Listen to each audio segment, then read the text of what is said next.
வருணன் என்பவர் இந்து மதத்தில் காணப்படும் கடவுள் ஆவார். இவர் ஆகாயம், கடல் மற்றும் மலை போன்றவற்றைக்கு அதிபதி ஆவார். வருணன் முக்கியமாக நீரின் கடவுள் என்று அழைக்கப்படுகிறார். வருணனை பற்றிய குறிப்புகள் ரிக்வேதம் மற்றும் தொல்காப்பியத்தில் காணப்படுகிறது.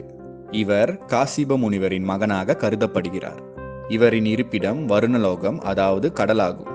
வருணனின் ஆயுதம் வில், வருணாஸ்திரம் மற்றும் பாசக்கயிறு ஆகும். வாகனமாக மகரம் விளங்குகிறது. இது முதலையாக இருக்கலாம் என கருதப்படுகிறது.